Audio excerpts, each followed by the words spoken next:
parte de Lister Tabasco. Bienvenidos a todos. Vamos a ver el tema que es ventaja de material en el ajedrez. La ventaja de material tiene que ver mucho con el valor de las piezas. Por ejemplo, la dama vale 9 puntos y el peón vale 1 punto. ¿A qué se refiere esto? De que, por ejemplo, cuando estemos jugando una partida, siempre al momento de capturar o ganar una pieza, ahí ya podemos tener una ventaja de material. Por ejemplo, si un peón se come un alfil, quiere decir que ya estamos ganando 8 puntos a favor. Suponiendo que en la partida el peón capture a la dama y el valor de la dama es de 9 puntos, quiere decir que tenemos más 8 puntos. A esto se le denomina ventaja de material. La ventaja de material se ve reflejada en la partida. Vamos a ver unos videos para que ustedes puedan ver lo que es la ventaja de material. Ya conocéis a Steinitz. Está considerado como el primer campeón mundial de la historia. Revolucionó el juego minando las premisas románticas de búsqueda del jaque mate desde el inicio de la partida. El nuevo paradigma posicional que inauguró este ilustre jugador se basa en el concepto que desarrollaremos a continuación, la ventaja material. Consiste en que antes de pretender el jaque mate, debemos ir buscando paso a paso formas de debilitar al ejército enemigo y de defender bien el nuestro. El primer ejemplo que vamos a ver nos va a servir para ilustrar cómo son las partidas reales, donde habitualmente se lucha hasta la última pieza. Aquí, las blancas tienen la posibilidad de convertir su ventaja posicional en ventaja material. ¿Por qué tiene el blanco ventaja posicional? Porque sus piezas están más activas. El alfil blanco se sitúa en una gran diagonal, mientras el negro casi no tiene recorrido. Por otro lado, mientras que el caballo blanco se halla en una posición activa, el negro está lejos de representar una amenaza. Lo fundamental es que las blancas disponen de una combinación para ganar material. Siempre debemos estar atentos a la captura de piezas, pero todavía más si la captura supone una desventaja posicional, como puede ser doblar peones. El alfil blanco captura al caballo en F6, y cuando las negras realizan el cambio, ya veis lo que sucede. Ahora surge la posibilidad de un ataque doble, cuando el caballo blanco salta a D7, ataca a la torre y al peón. El ataque al peón no es solo importante por la captura. Desde F6, el caballo volvería a realizar un ataque doble a rey y alfil, con lo que ganaría una nueva pieza. Para defenderse, las negras retiran, por ejemplo, su alfil y el blanco aumenta su ventaja, cambiando torre por caballo.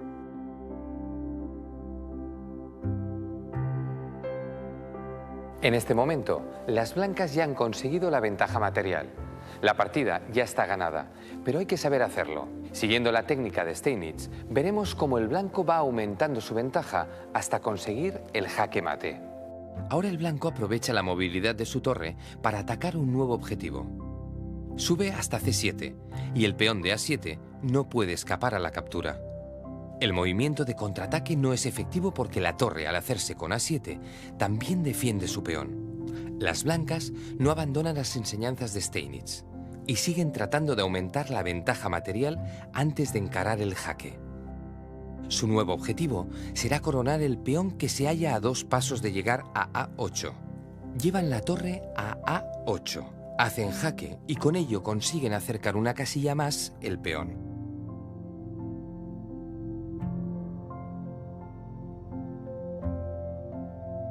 Al retirar la torre, el camino ya está despejado para el peón. El alfil enemigo ha llegado a tiempo de controlar A8, pero cuando el peón blanco corona, se ve obligado a sacrificarse.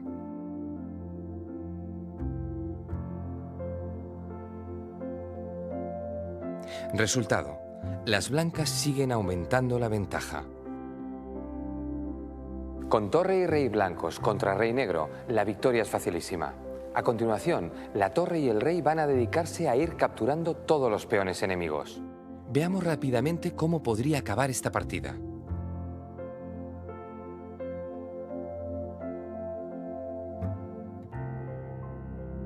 En pocos movimientos, el rey blanco ya amenaza situándose en F4, tras lo cual el peón en F5 estaría perdido. Cuando las negras pretenden evitarlo con el rey, un peón blanco corta el paso.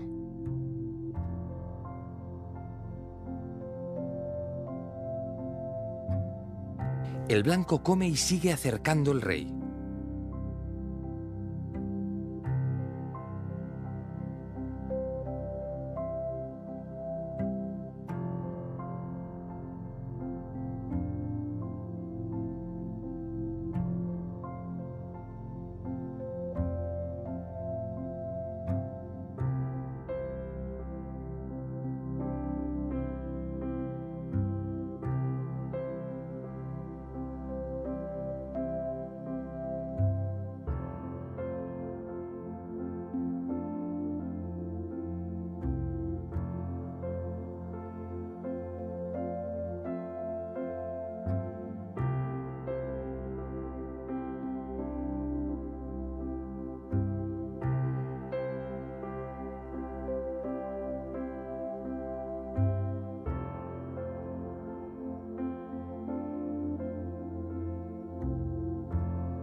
Finalmente, cuando el rey queda cerrado, es el momento de buscar el jaque mate. Permitidme un apunte antes de continuar con el siguiente ejemplo. En ajedrez podemos distinguir dos tipos de ventajas. Por un lado, las temporales. La ventaja en el desarrollo de las piezas durante la apertura es un buen ejemplo. Nos beneficia, pero si no sabemos hacer evolucionar nuestro juego, el rival nos igualará con rapidez. Por otro lado, están las permanentes. La ventaja material, por ejemplo, nos otorga una superioridad más estable y duradera. Interesante partida, ¿verdad? Bien, pasemos ahora a otro ejemplo. Las blancas superan a las negras tan solo por un peón. ¿Qué pueden hacer para sacar partido a esta situación? Simplificar, es decir, provocar una serie de cambios hasta que la coyuntura les sea claramente ventajosa. Lo veréis claro con una comparación.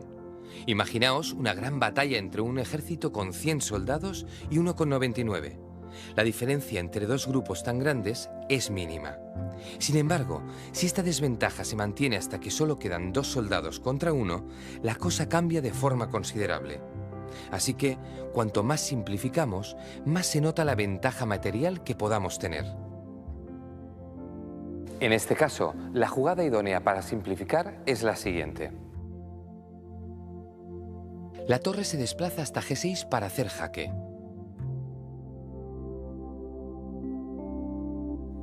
Cuando el rey negro se retira, las blancas cambian torre.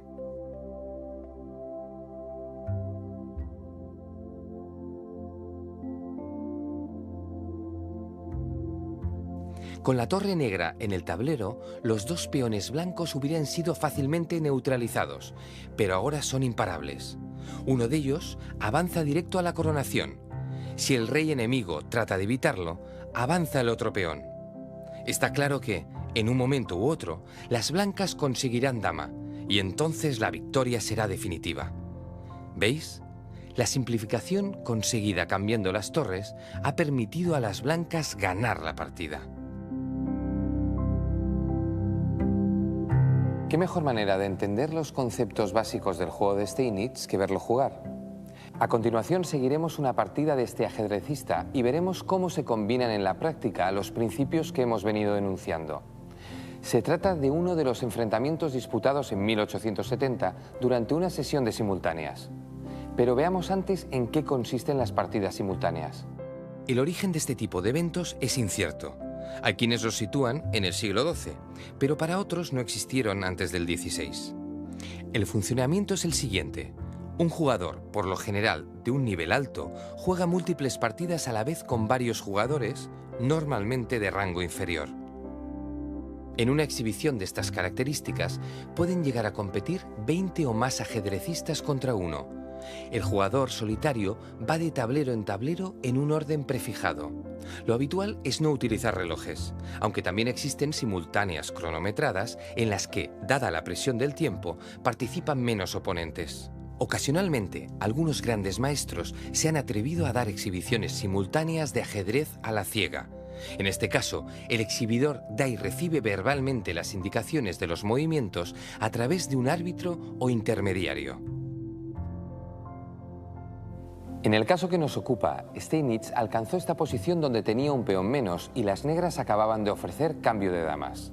Este brillante jugador alcanzó a ver que, a pesar de tener menos peones, el cambio de damas le convenía para sus futuros movimientos.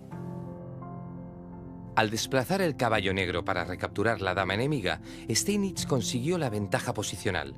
Quedó libre b6. El caballo blanco saltó a la casilla y consiguió un ataque doble contra torre y alfil. La torre se vio obligada a defender el alfil y tuvo que abandonar el peón de A4, que rápidamente fue capturado. En este momento, las blancas ya habían conseguido la igualdad material. Además, el caballo en A4 se disponía a atacar al peón de C5. Pero no era esta la única ventaja de las blancas.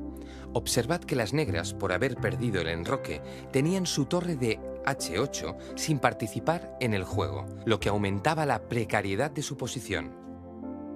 Desarrollar la torre costó a las negras unos cuantos movimientos.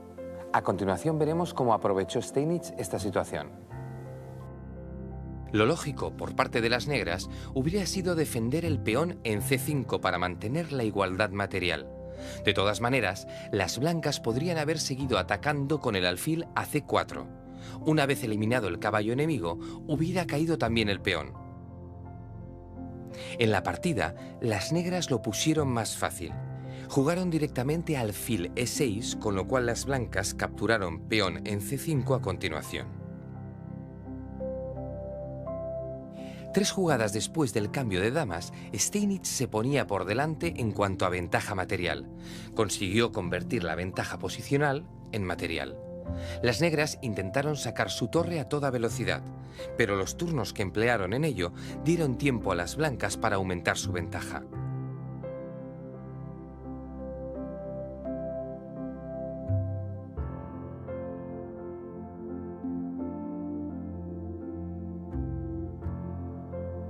El caballo en E5, amenazando el peón, obligó a las negras a traer su torre para defenderlo. Al mismo tiempo, el peón en G3 forzó al caballo negro a moverse, abandonando la defensa del alfil en E6.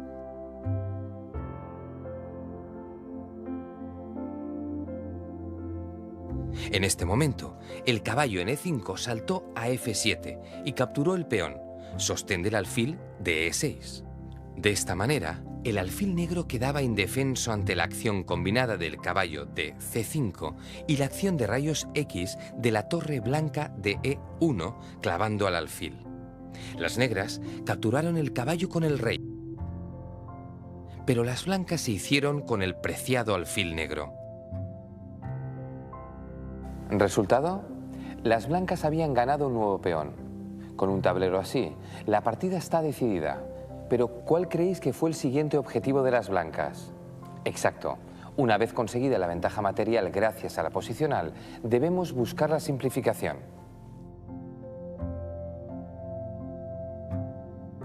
Tras un par de movimientos, Steinitz simplificó, ofreciendo un cambio de torres que su rival aceptó.